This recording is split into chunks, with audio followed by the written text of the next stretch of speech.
Hierapolis is known as the holy city in archaeological history.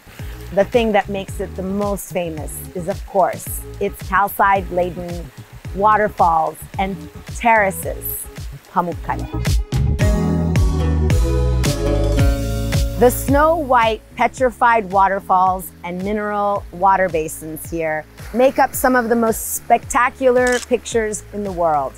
This is why Hierapolis became so famous. Pamukkale, which means cotton castle in Turkish, is exactly that.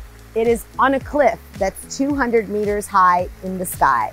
So when you come here, driving in, you'll be able to see this spectacular white cliffside right as you enter the area. This beautiful geological miracle is extremely sensitive, and in order to protect it, only certain areas of it are open for visitation.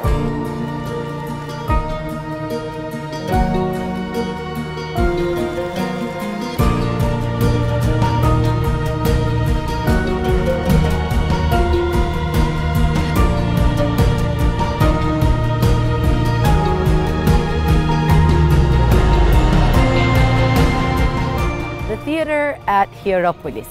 This theater was built at the end of the 1st century by the Roman Emperor Hadrian. This theater has a capacity of over 10,000 with 50 stepped rows.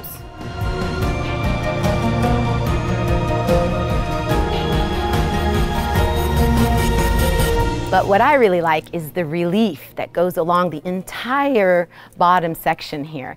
3 of my favorites are, of course, the love story of Aphrodite and Adonis, the life of Dionysus, and the music contest between Marsyas and Apollo.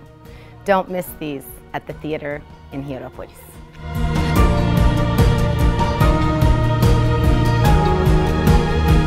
This is the emperor's seat. The emperor's seat is the best seat in the house, of course, but when you're sitting here, you can't think of much more than this beautiful stage in front of you.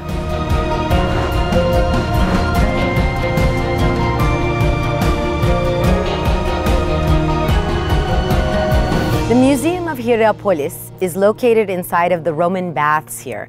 And what's really, really amazing is that all of the findings inside are from Hierapolis and they are original. Some of the findings have been moved here and replicas have been placed, such as the ones that are in the theater, because they're so valuable, and of course we don't want anything to happen to them. So they're safely inside the museum for you to see the originals.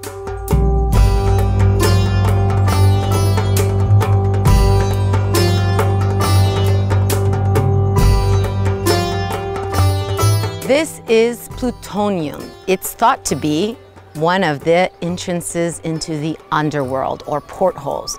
It was a huge source of income for the city of Hierapolis because people used to bring sacrifices, and also, of course, they would donate lots of money and other things so that they would have a good life in the afterlife.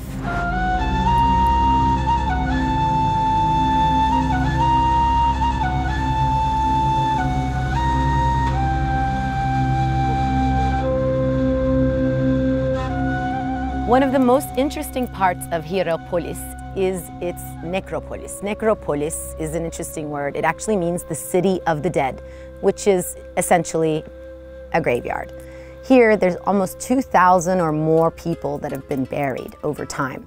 And what I find really interesting is that as you look at these graves, what you realize is that they're all very, very different. The architectural differences are based on their cultural differences of the people that are buried here, their income level or their social status, also the time period in which they were actually buried or died.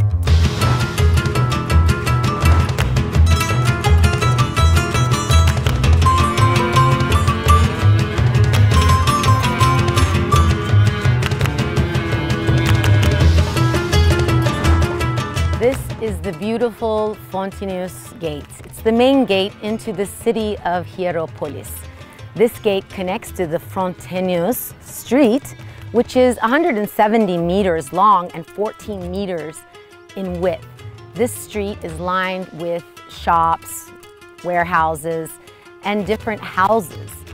What I find most interesting is the simplicity and beauty of this gate. It's one of the most well-preserved gates in all of antiquity, and I have to say, it's one of the most beautiful.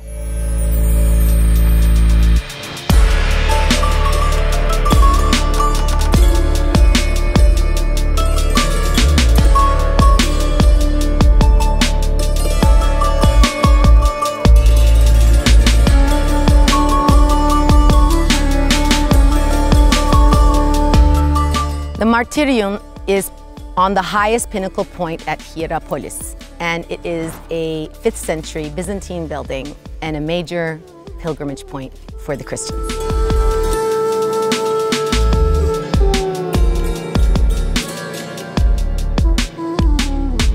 This is the Martyrium of St. Philip.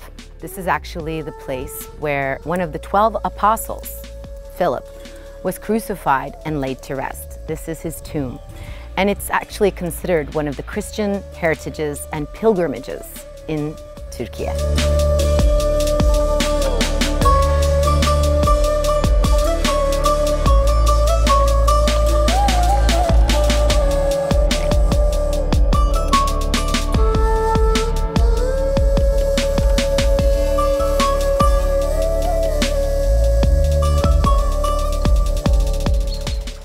Hierapolis is a city that was founded basically as a health and spa center. Right now, I am in the pool of Cleopatra.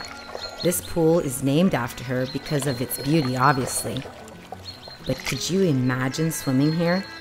The water is basically body temperature, and it is a mineral bath, so you are actually being fed with health. This is something you can experience only in Türkiye.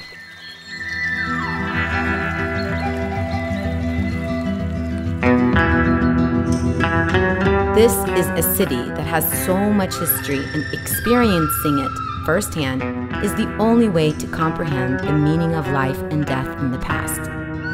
It is truly a holy city.